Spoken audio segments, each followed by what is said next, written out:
Hello?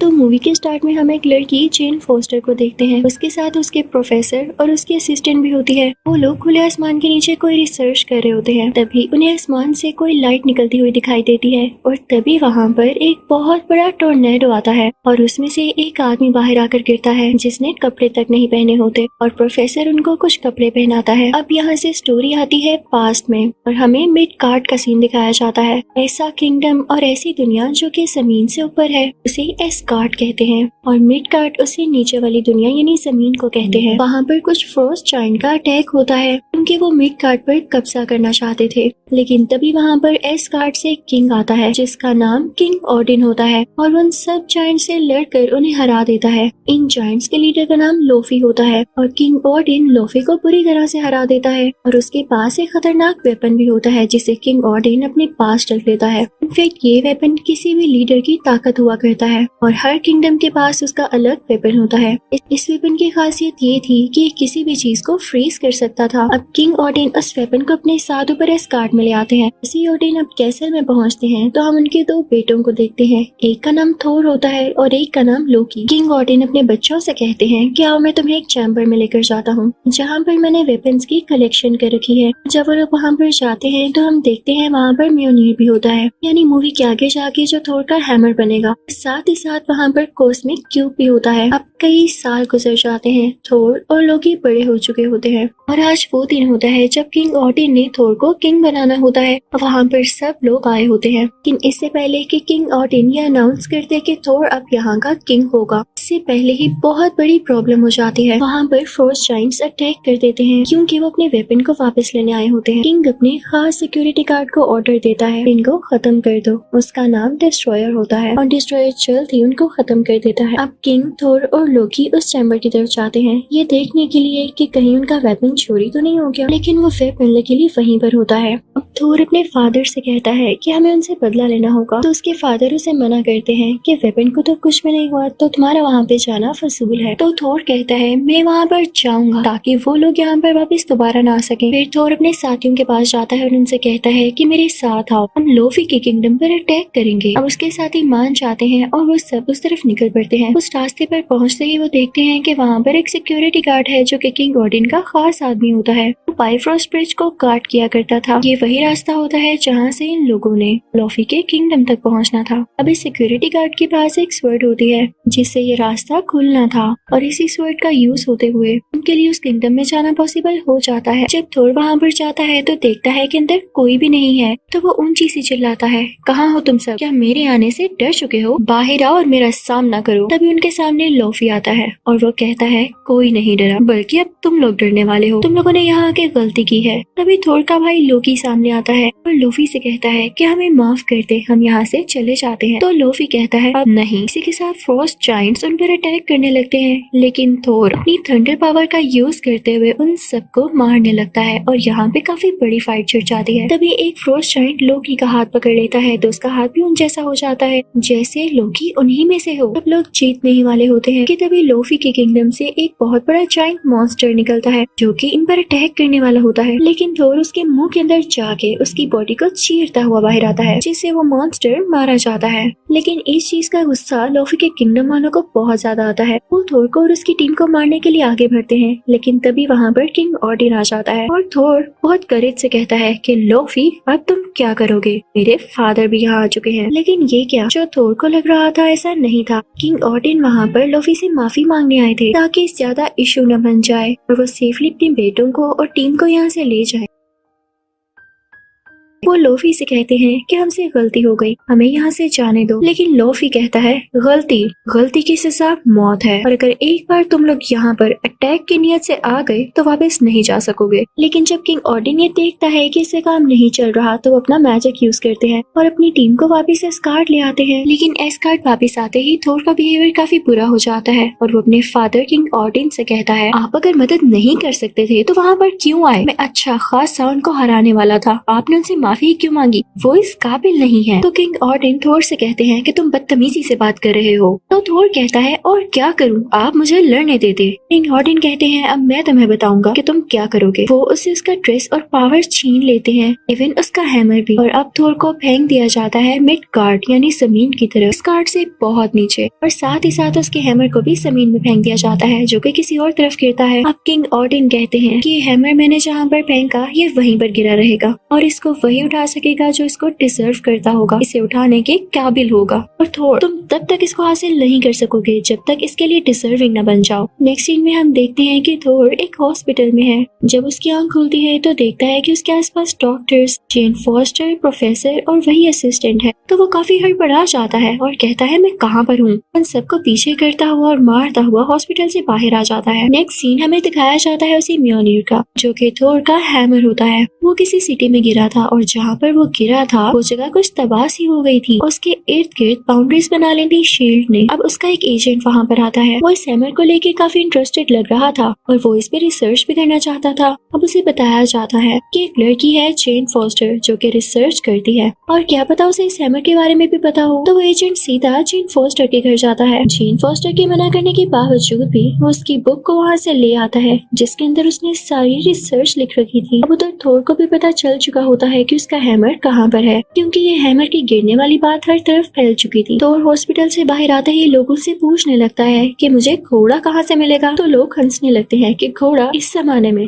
यहाँ कोई घोड़ा नहीं है। तभी आती है वहाँ पर जेन और थोर से कहती है आओ मेरी गाड़ी में बैठ सकते हो तुम, मैं तुम्हें उस जगह तक ले जा सकती हूँ क्योंकि मुझे खुद भी वहाँ जाना है, लेकिन प्लीज अपनी जुबान बंद रखना। ये लोग वहाँ पर पहुँच जाते हैं तो देखते हैं कि थोर के हैमर को काफी सिक्योरिटी के अंदर रखा गया है और उसे कोई हाथ भी नहीं लगा सकता। थोर अंदर जाता है सब सिक्योरिटी गार्ड्स और आदमियों को मारता हुआ, क्योंकि इन लोगों ने उसके अपने हथौड़े यानी हैमर पर कब्जा कर रखा था। आखिरकार थोर उस जगह पर पहुंच ही जाता है जहां पर हैमर होता है। उसे खुशी से उठाने लगता है, लेकिन ये क्या, उससे हैमर उठाया ही नहीं जाता। थोर को बहुत दुख होता है और उसे गुस्सा भी आ रहा होता है। इतनी ही देर में शील्ड के एजेंट्स आ जाते हैं और वो थोर को जेल में बंद कर देते हैं। थोर देखता है कि वहाँ पर लोकी भी है। लोकी उसके पास आता है और उससे कहता है थोर तुमने बिल्कुल अच्छा नहीं किया, तुम्हारी वजह से फादर की डेथ हो चुकी है, किंग ऑर्डन मर चुके हैं, उन्होंने तुम्हारा गम ले लिया था। तो थोर को काफी दुख होता है और उसे रिग्रेट भी हो रहा होता है कि उसने अपने फादर से बदतमीजी क्यों की, और वो इसी सोच में गुम हो जाता है। अब रात को जेन के साथ जो प्रोफेसर होता है वो यहाँ पर आता है और जेल वालों को थोर का नकली ID कार्ड दिखाते हैं। कहते हैं कि इससे गलती हो गई, इसे नहीं पता था कि ये रिस्ट्रिक्टेड एरिया है, अब इसे मेरे साथ भेज दें, दोबारा ऐसा नहीं होगा। अब वहाँ से निकलते ही वो दोनों ड्रिंक करने लगते हैं, लेकिन प्रोफेसर साहिब अपने होश खो बैठते हैं। तो थोर उन्हें इन फॉस्टर के घर ले आता है और अब वो दोनों बैठ के बातें करने लगते हैं जबकि प्रोफेसर रेस्ट कर रहे होते हैं। अब जेन थोर से पूछती है तो चलो अपने बारे में बताओ, तुम कहाँ से आए हो। तो थोर कहता है कि मैं एक किंग का बेटा हूँ, हम लोग किंगडम पर राज करते हैं। तो जेन कहती है तुम भी कमाल करते हो, कैसी बातें कर रहे हो। तो थोर कहता है लाओ मैं तुम्हें ड्रॉ करके दिखाता हूँ, और थोर पूरी एक डायग्राम बनाता है जिसमें वो 9 के 9 किंगडम्स होते हैं। तो जेन को बताता है कि जिस अर्थ पर तुम रह रही हो इसे मिडगार्ड कहते हैं, जहाँ मैं रहता हूँ उसे एस्गार्ड कहते हैं। अब यहाँ से सीन शिफ्ट होता है एस्गार्ड की तरफ और हमें दिखाया जाता है कि लोकी ने झूठ बोला था कि किंग ऑर्डन की डेथ हो चुकी है। वो तो अभी जिंदा होते हैं लेकिन अभी भी होशी की हालत में होते हैं और लोकी उनके पास ही बैठा होता है।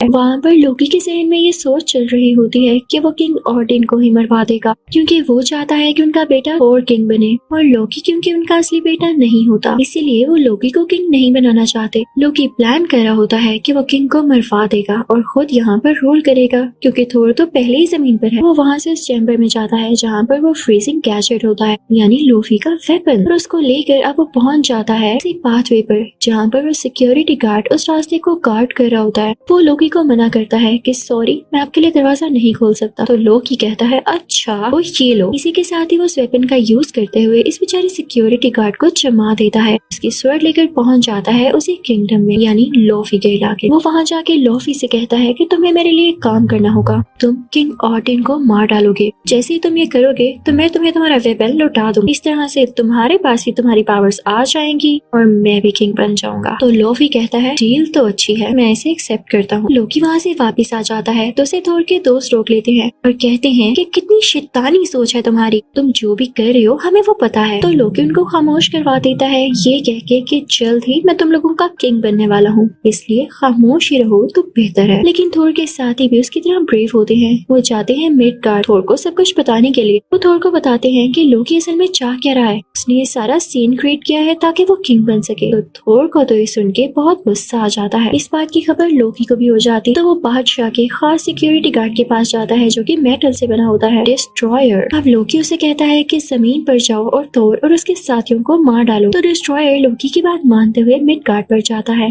वो थोर के साथियों के सामने जाके उसको मारने ही वाला होता है कि तभी थोर सामने आ जाता है और वो कहता है डिस्ट्रॉयर रुक जाओ और मुझसे मुकाबला करो। डिस्ट्रॉयर को क्या फर्क पड़ना था, थोर को हिट करता है और थोर दूर जाके गिरता है क्योंकि ना उसके पास उसका ड्रेस था और ना ही उसका हैमर, तो उसके पास पावर्स कहाँ से आएंगी। वो काफी जख्मी हो जाता है। लेकिन यहाँ भी होता है एक मिरेकल। याद है किंग ऑडिन ने क्या कहा था कि जब तक थोर इस काबिल नहीं हो जाता कि वो हैमर को डिजर्व कर सके तब तक हैमर उसके पास नहीं आ सकता। तो सुने थोर ने ऐसा काम कर दिया था कि वो हैमर को डिजर्व करता था। उसने अपने दोस्तों के लिए कुर्बानी दी थी और खुद चोट खाई थी। अब उसके पास उसका ड्रेस और उसका हैमर वापस आ चुका था और अब बहुत पावरफुल फील कर रहा था। थोर वहाँ पर डिस्ट्रॉयर को अपने हैमर से डिस्ट्रॉय कर देता है। थोर अपनी टीम को लेता हुआ वापस ऊपर जाता। अब वहाँ का सिक्योरिटी गार्ड जिसे लोकी ने जमा दिया होता है वो अपनी पावर का यूज करते हुए बर्फ को तोड़कर बाहर आ जाता है और वो पाथवे थोर के लिए खोल देता है। लेकिन एस्गार्ड खुलने की वजह से लोफी के किंगडम के लोग भी उधर आने लगते हैं। अब लोफी वहाँ पर आकर किंग ऑडिन पर अटैक करने वाला होता है जैसा उसे करने के लिए लोकी ने कहा था। लेकिन लोकी यहाँ पर चाल चलता है और वो खुद ही लोफी को मार डालता है अपने फादर की आंखों के सामने ताकि वो अपने फादर यानी किंग ऑडिन को इम्प्रेस कर सके कि इसने अपने फादर की जान बचाई है। यहाँ से लोकी सीधा बढ़ता है बाइफ्रॉस्ट ब्रिज की तरफ और उसे एक्टिवेट करके उसमें से कोई खतरनाक बीम निकालने वाला होता है ताकि ये सारी जगह तबाह हो जाए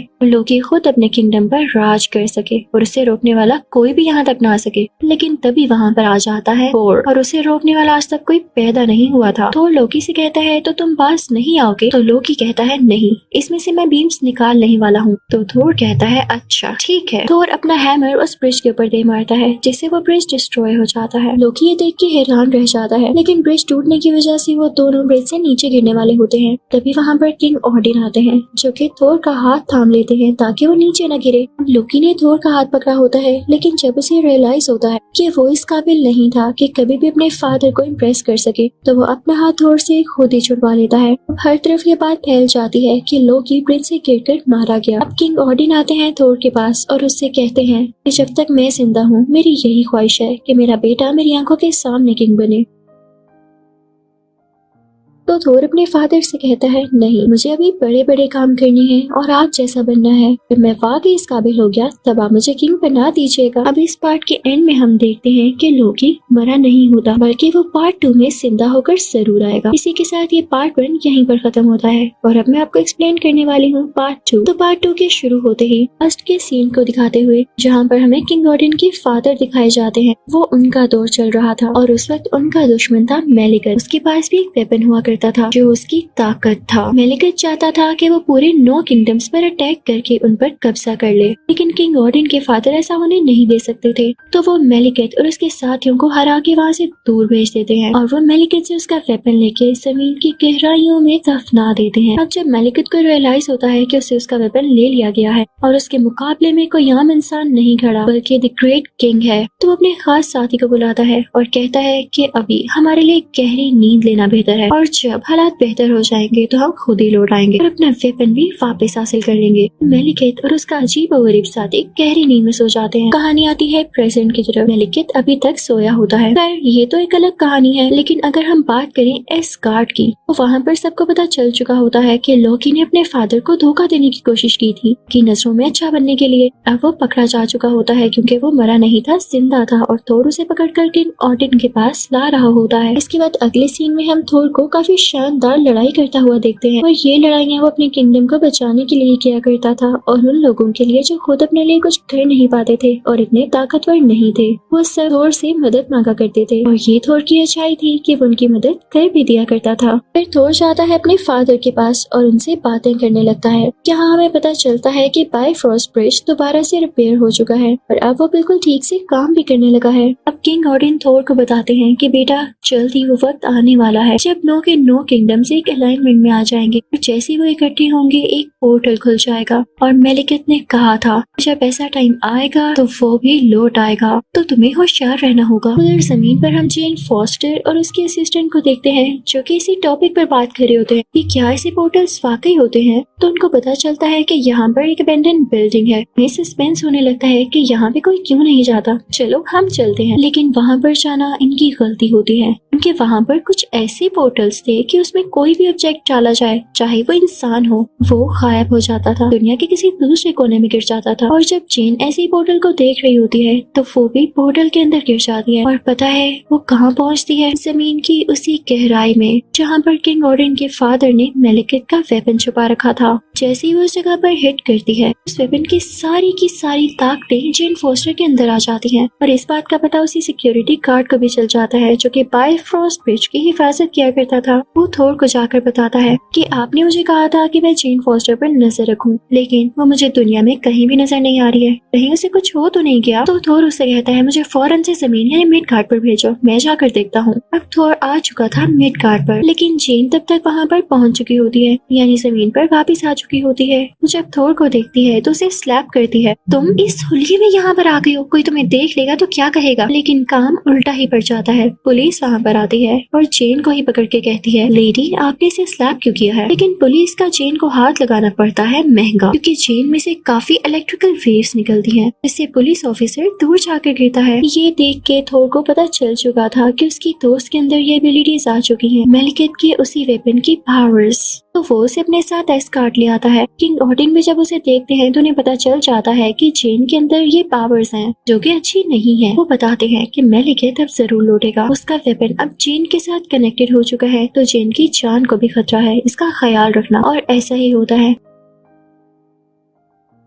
मेलिकेट अपनी नींद से जाग चुका होता है और अपने खास साथी से कहता है कि जाकर एस्कॉर्ट पर हमला कर दो ताकि वो वेपन को मेलिकेट के पास वापस लेकर आ सके। उसके बाद मेलिकेट अपने असली रूप के साथ यहाँ आ सके। अब मेलिकेट को पता चलता है कि उसका वेपन जेन फॉस्टर के अंदर है तो वो खुद भी वहाँ पर आ जाता है और उसकी जान लेकर अपना वेपन हासिल करने ही वाला होता है कि तभी वहाँ पर थोर की मदर आ जाती है जो कि जेन की जान बचा लेती है। लेकिन इस चक्कर में उनकी अपनी जान चली जाती है, उन्होंने जेन के लिए कुर्बानी दे दी थी। तभी वहाँ पर एस्कॉर्ट आ जाते हैं जिनसे डर कर मेलिकेट और उसका साथी भाग जाते हैं क्योंकि मेलिकेट अब इतना पावरफुल नहीं हुआ था, उसके पास अपना वेपन जो नहीं था। जब थोर को पता चलता है कि मेलिकेट ने उसकी मदर को मार डाला है तो वो गुस्से से आग बगोला हो जाता है, इतना गुस्सा कि वो मेलिकेट से बदला लेकर ही रहेगा। वो सीधा लोकी के पास जाता है और उससे भी बताता है कि मेलिकेट ने हमारी मदर को मार दिया है, तुम मेरे साथ चलो, हम उससे बदला लेंगे। लोकी को भी बहुत गुस्सा आता है और वो एक साथ उधर जाने के लिए तैयार हो जाते हैं। थोर और लोकी जब वहाँ पर पहुँचते हैं तो देखते हैं कि मेलिकेट के सामने जेन भी है और वो उसे अपना वेपन निकालने की कोशिश कर रहा है जिससे जेन की जान भी जा सकती थी। तो ये चीज थोर को काफी डरा देती है, लेकिन मेलिकेट जल्द ही जेन के अंदर से अपना वेपन निकाल लेता है।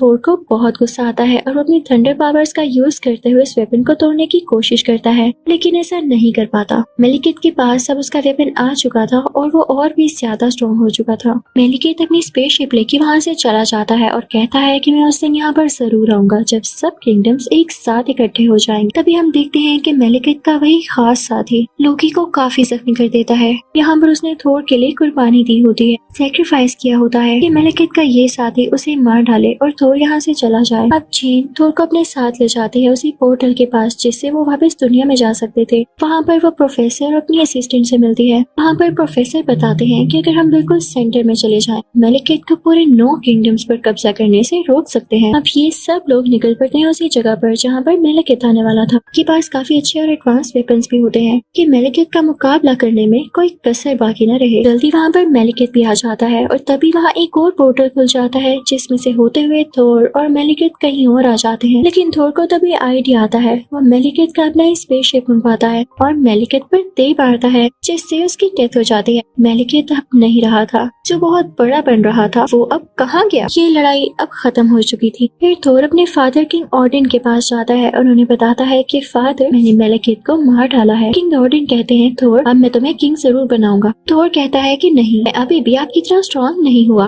तभी हम देखते हैं कि किंग ऑडिन की जगह लोकी होता है। इसी के साथ पार्ट 2 यहीं पर खत्म होता है। मैं आपको एक्सप्लेन करूंगी थोर का पार्ट 3, जिसका नाम है थोर रैग्नारोक। करते हैं मूवी का स्टार्ट। यहाँ पर हमें पता चलता है कि मेलेकिथ के वेपन से एक स्टोन निकालकर कहीं भिजवा दिया गया था और उसको ढूंढ रहा होता है। ढूंढते ढूंढते वो हेल पहुंच जाता है, लेकिन तभी वो वहाँ मिलता है फायर स्कल से। फायर स्कल उसे पकड़कर उसे लटका देता है और उससे कहता है कि तुमने मुझे क्यों पकड़ रखा है। तो फायर स्कल कहता है, तुम मेरे अंदर जलती हुई आग देख रहे हो, ये इटर्नल फायर नहीं है, लेकिन जल्द ही वो दिन आएगा जब मेरे अंदर इटर्नल फायर आ जाएगी, मैं इमॉर्टल हो जाऊंगा। याद रहे, मैं हर किंगडम पर कब्जा कर लूंगा। तुम क्या, तुम्हारा कोई किंगडम नहीं बचेगा। तो थोर उससे पूछता है, तुम्हें गरूर किस बात का है। तो फायर स्कल कहता है, ये मेरे सींग देख रहे हो, कितने खूबसूरत है, यही तो मुझे ताकत देते हैं। तो थोर कहता है, मैं अपनी ताकत दिखाऊं। इसी के साथ वो अपना हाथ खोलता है और उसके हाथ में उसका प्यारा हैमर आ जाता है। सच में वो हैमर थोर को बहुत प्यारा होता है। थोर अब फ्री हो जाता है और फायर स्कल के सामने जाता है। फायर स्कल अपने बाकी साथियों को भी बुलाता है जो कि फायर से ही बने होते हैं।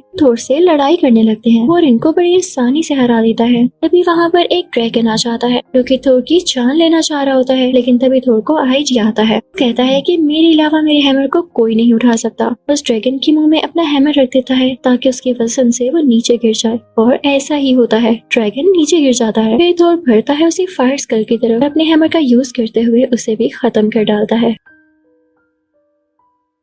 और उसका स्कल भी खींच लेता है। तो उसके सींग यानी उसका स्कल उठा लेता है और ऊपर की तरफ आवाज देता है कि पोर्टल खोल दो, यानी बायफ्रॉस्ट ब्रिज का दरवाजा। उसके लिए दरवाजा खोल दिया जाता है, लेकिन थोर आकर देखता है कि वहाँ पर पुराना सिक्योरिटी गार्ड नहीं है, बल्कि उसकी जगह कोई और है। वहाँ पर वो ड्रैगन भी, जो कि थोर के पीछे पड़ा होता है, थोर के साथ इस गार्ड के अंदर आ जाता है। लेकिन तभी वहाँ का दरवाजा बंद हो जाता है। ड्रैगन का मुंह अंदर होता है और बॉडी बाहर। उसके जिस्म के 2 टुकड़े हो जाते हैं। तो नया सिक्योरिटी गार्ड थोर को बताता है कि उसे लोकी ने रखा है और पुराने सिक्योरिटी गार्ड को भी लोकी नहीं हटाया है। तो थोर कहता है, ये क्या बात हुई। अब थोर अपने हैमर के साथ उड़ता हुआ किसी दूसरी जगह पर आ जाता है जहाँ पर किसी टाइप का प्ले हो रहा होता है। वहाँ पर किंग ऑडिन बैठे होते हैं और जो उनके सामने कैरेक्टर्स प्ले कर रहे होते हैं वो असली लोकी या थोर नहीं होते। वहाँ पर सब लोग ये तमाशा देख रहे होते हैं। वहाँ लोगों को ये शो करवाया जा रहा था कि थोर नहीं बल्कि लोकी ज्यादा अच्छा है, बहुत ब्रेव और सुपर है। और कोई देख के काफी गुस्सा आता है, और जब वो देखता है कि ये किंग ऑडिन नहीं है, उसे पता चल जाता है कि ये लोकी है, इसने किंग ऑडिन की शक्ल ले रखी है। थोर किंग ऑडिन के पास जाता है जो कि असल में लोकी होता है और उससे कहता है कि फौरन से अपने असली रूप में आ जाओ, मैं जानता हूँ कि तुम लोकी हो। लेकिन लोकी नहीं मानता। तो थोर कहता है, अच्छा तो तुम ऐसे नहीं मानोगे। अपना हैमर दूर फेंकता है तो वो वापस उसके हाथ में आ जाता है और अपना हैमर दोबारा फेंकता है और कहता है कि लोकी, फिर तुम अपने असली रूप में वापस ना आए तो ये हैमर इस बार तुम्हारे मुंह पर आकर लगेगा। तो लोकी डरता हुआ अपने असली रूप में आ जाता है। सब लोग देख के काफी हैरान रह जाते हैं। तभी तो लोकी की तरफ आगे बढ़ता है और कहता है कि मुझे बताओ मेरे फादर कहाँ हैं?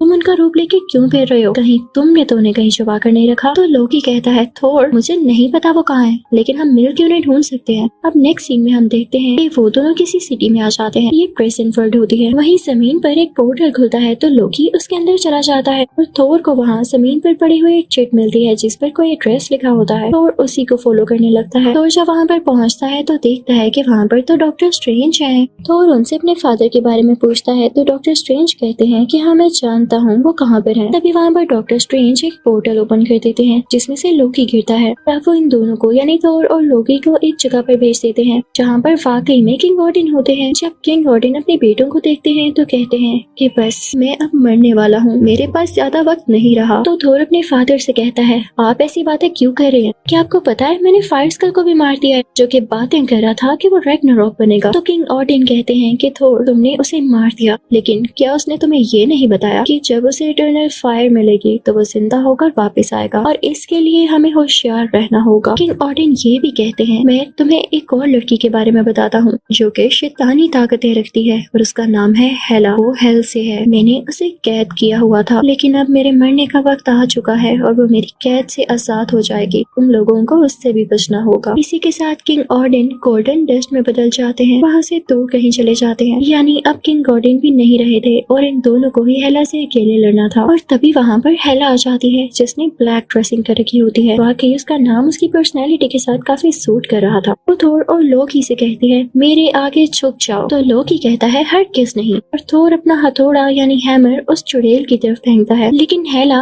उसे फौरन से टुकड़े टुकड़े कर देती है। यानी उसमें इतनी खतरनाक पावर्स होती हैं। अब लोकी और थोर स्कार्ट वापस जाने लगते हैं, लेकिन उनके पीछे पीछे हेला भी आ जाती है और उन दोनों को पुश करते हुए उस रास्ते से हटा देती है। अब हेला खुद इस गार्ड के अंदर पहुंच चुकी थी। वहाँ पर उसे वही नया सिक्योरिटी गार्ड दिखाई देता है और उसके साथ 2 लोग और भी होते हैं, जिसे हेला फौरन से मार डालती है क्योंकि वो उसके आगे झुके नहीं थे। अब वो सीधा बढ़ने लगती है उसी नए सिक्योरिटी गार्ड की तरफ। तो वो हेला से कहता है मुझे मत मारे, मैं आपके सामने झुकता हूँ, मैं आपकी हर बात मानूंगा। तो हेला कहती है वाह, तुम्हें तो अपनी अकल का इस्तेमाल करना अच्छे से आता है। मुझे खुशी हुई कि तुम मेरे सामने झुके, तुम्हें इसका फायदा भी होने वाला है, वरना तुम मारे जाते। दूसरी तरफ हम थोर को देखते हैं जो कि हेला के पुश करने की वजह से किसी और प्लेनेट में जाकर गिरता है। वहाँ पर काफी ज्यादा स्क्रैप पड़ा होता है और तभी वहाँ पर एक स्पेसशिप आती है और उसमें से ढेर सारे एलियंस बाहर आते हैं। वो एलियंस आकर थोर पर अटैक करने लगते हैं, लेकिन थोर भी उनसे बराबर लड़ा होता है। वो उनसे हाथों से ही फाइट कर रहा था क्योंकि जाहिर है अब उसके पास उसका हैमर जो नहीं था। लेकिन तभी उन एलियंस में से एक एलियन उसके ऊपर काफी मजबूत नेट डाल देता है। तभी वहाँ पर एक और स्पेसशिप आती है जिसमें से एक लड़की बाहर आती है और उन सब एलियंस को मार देती है।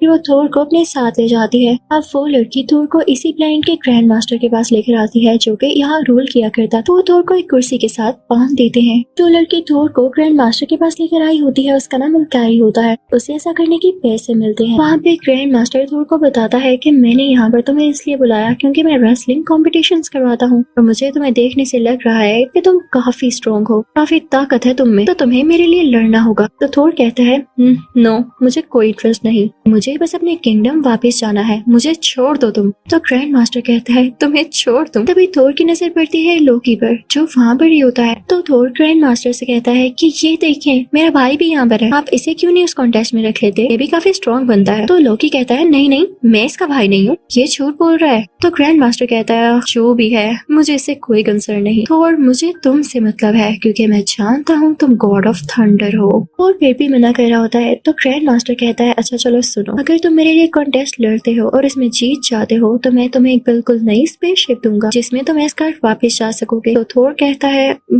ओके ठीक है। थोर को एक कमरे में भेज दिया जाता है जहाँ पर एक रॉक मैन होता है। रॉक मैन थोर को बताता है कि जिससे तुम्हारी लड़ाई होने वाली है वो बहुत स्ट्रॉन्ग है, उससे आज तक कोई भी नहीं हरा पाया, इसलिए अपने वेपन जरा आराम से चूज करना जो उसको हरा भी सके। तो थोर कहता है यार मैं तुम्हें क्या बताऊं, मेरे पास अपना एक पर्सनल हैमर था जिससे मुझे बहुत ताकत मिलती थी, अगर वो आज मेरे पास होता ना तो मैं उसको चुटकियों में हरा देता। तो वो दिन आ जाता है जब थोर का रेसलिंग कंपटीशन होता है। थोर के बाल भी काटे जाते हैं और उसे एक नया ड्रेस पहनाया जाता है। दूसरी तरफ हम हेला को देखते हैं जो कि पूरे इस गार्ड में तमाशा क्रिएट कर रही होती है। वो सब लोगों से फोर्सफुली कह रही होती है मेरे आगे झुक जाओ, लेकिन कोई भी उसके आगे नहीं झुक रहा होता। तभी उन लोगों में से थोर का फ्रेंड बाहर आता है और कहता है तुम खुद को समझती क्या हो, तुम हम पर रूल नहीं कर सकती हो। यहाँ पर थोर के दोस्त की टीम और हेला में लड़ाई होने लगती है जिसमें हेला जीत जाती है और वो वही के बाद सिक्योरिटी गार्ड को अपने साथ लेकर आती है जो उसके आगे झुक गया था। वो वहाँ पर उसे एक पिक्चर दिखाती है और कहती है ये 9 किंगडम्स हुआ करते थे, ओडिन और मैं यहाँ एक साथ अटैक करने आए, लेकिन ओडिन ने मुझे कैद कर लिया और खुद यहाँ पर कब्जा करके किंग बन गया। वो लोग वहाँ से पहुँचते हैं उस चैम्बर में जहाँ पर तरह तरह के वेपन्स और यूनिक चीजें होती है। वहाँ हम कॉस्मिक क्यूब भी देखते हैं और साथ ही साथ इटर्नल फायर भी, जिसे देख के हेला बहुत खुश होती है और उसमें से थोड़ी सी फायर लेके क्वीन को तोड़ते हुए उसके अंदर चली जाती है। वो उस जगह पर गई होती है जहाँ पर उसके साथियों को मार दिया गया था। वो साग को चारों तरफ फैला देती है और वहाँ पर सब मरे हुए लोग जिंदा होने लगते हैं। साथ ही साथ उसका एनिमल पेट भी जो कि एक ब्लैक वुल्फ होता है, वो काफी जायंट और खतरनाक दिख रहा होता है। अब हेला उसे धोखेबाज सिक्योरिटी गार्ड को अपना साथी बना लेती है और सीधा बायफ्रॉस्ट ब्रिज की तरफ जाती है। तो उन्हें पता चलता है कि यहाँ पे वो स्वॉर्ड तो है ही नहीं जिससे ये दरवाजा खुलता है और उसे पता है कौन ले गया था, जिसकी ये तलवार थी। जी हाँ, वही पुराना सिक्योरिटी गार्ड। वो अपने साथ बाकी बचे हुए एस्गार्डियंस को भी ले गया था क्योंकि वो जानता था कि इन लोगों को हेला से खतरा होने वाला है। फिर हम वो सीन देखते हैं जब थोर की लड़ाई शुरू होने वाली होती है, लेकिन उससे पहले वो वल्कैरी से मिलता है। उसके हाथ पर देखता है कि कोई निशान है और ऐसा निशान तो एस्गार्डियन के फाइटर्स के हाथ पर होता है। और उससे कहता है कि तुम तो अपनी बंदी हो, तुम मुझे इस तरह से यहाँ पर क्यों लाई। उसे समझ आ जाता है कि वल्कैरी ने ये सब पैसों की खातिर किया। उसकी बातों को इग्नोर करते हुए वहाँ से चली जाती है और उसको बचाने के लिए कोई बात नहीं करती। अब लड़ाई शुरू हो जाती है। थोर देखता है कि उसके ऑपोजिट कोई और नहीं बल्कि हल्क है, तो वो खुशी से चिल्लाता है, वाह हल्क तुम। क्योंकि थोर और हल्क की काफी अच्छी अंडरस्टैंडिंग और दोस्ती होती है, लेकिन यहाँ पर हल्क उसे पहचानता ही नहीं। वक्त के साथ सब बदल जाता है। उन दोनों में बहुत ज्यादा फाइट होने लगती है। हल्क काफी जायंट होने की वजह से थोर को बहुत ज्यादा पंचेस मार रहा होता है। क्योंकि थोर के पास न उसका हैमर होता है न उसकी पावर्स, तो वो काफी हारने लगता है। काफी चोटें भी लगने लगती हैं।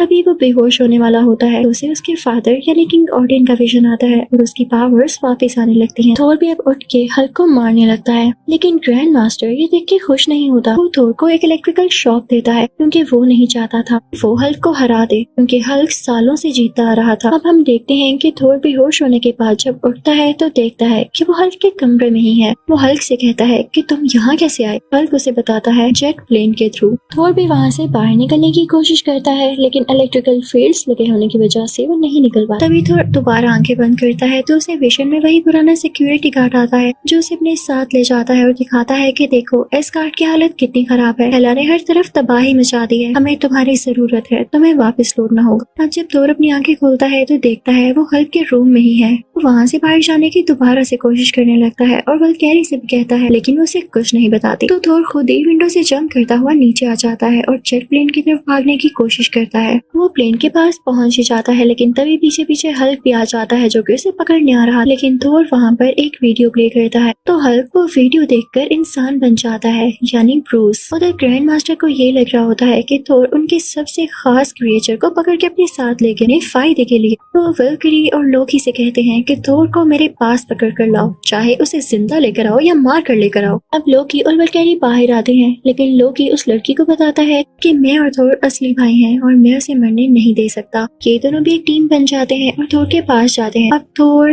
ब्रूस, वल्कैरी, लोकी और साथ कुछ और लोग से ग्रैंड मास्टर का स्पेसशिप चुराते हैं और एस्गार्ड के लिए निकल पड़ते हैं। दूसरी तरफ हम हेला को देखते हैं जो कि एस्गार्डियंस को तंग कर रही होती है और उन्हें जान से मारने की धमकी दे रही होती है। वो उन सब लोगों से पूछती है कि मुझे बताओ वो स्वर्ड कहाँ पर है, वो सिक्योरिटी गार्ड उसे कहाँ लेकर गया। तो तभी उनमें से एक आदमी बाहर आता है और कहता है कि हम लोगों को मत मारो, मैं तुम्हें बता देता। तो हेला उस लोकेशन पर पहुंच जाती। वहाँ वो सिक्योरिटी गार्ड भी होता है जिसके पीछे वो आई होती है, लेकिन तभी वहाँ पर थोर का स्पेसशिप भी आ जाता है। वल्कैरी कहती है कि मैं हेला से लड़ूंगी, लेकिन तभी हम देखते हैं कि सामने से वही ब्लैक वुल्फ आ रहा होता है जो कि उन पर हमला करने वाला था। तो ब्रूस कहता है इसे मैं देख लूंगा। ऐसे नीचे जंप करता है तो गिर जाता है क्योंकि वो हल्क नहीं बना होता और वुल्फ उसे क्रॉस करता हुआ आगे बढ़ने लगता है, लेकिन जल्दी पीछे से ब्रूस हल्क में बदल जाता है और उस ब्लैक वुल्फ से लड़ने लगता है। दूसरी तरफ लोकी भी एक स्पेसशिप ले आया होता है और वो सारे एस्गार्डियन से कहता है कि आप सब इसके अंदर चले जाएं ताकि आप सेफ रहें। तभी हम उस दो के पास सिक्योरिटी गार्ड को देखते हैं जो कि हेला के साथ मिल गया था, लेकिन अब वो हेला के खिलाफ हो जाता है जब देखता है कि एस्गार्डियंस कितने इनोसेंट हैं और थोर कितनी मेहनत कर रहा है। वो हेला से ही लड़ने लगता है, लेकिन हम देखते हैं कि हेला थोर का गला दबा देती है और उससे काफी लड़ाई करती है। थोर यहाँ कमजोर पड़ रहा होता है क्योंकि उसके पास उसका हैमर नहीं होता और हेला काफी स्ट्रॉन्ग होती है। लेकिन तभी उसे एक विजन आता है जिसमें उसे अपने फादर दिखाई देते हैं और तभी उसमें थंडर की पावर्स आ जाती हैं और वो काफी ज्यादा ताकतवर हो जाता है। बाहर आकर उस ब्रिज पे जोरदार पंच मारता है कि डिस्ट्रॉय हो जाए, कि सब कुछ यहीं खत्म हो जाए। लेकिन तभी उसे याद आता है कि उसके फादर ने कहा था फायर स्कल लौट कर आएगा। तो वो लोकी से कहता है जब तक फायर स्कल यहाँ नहीं आएगा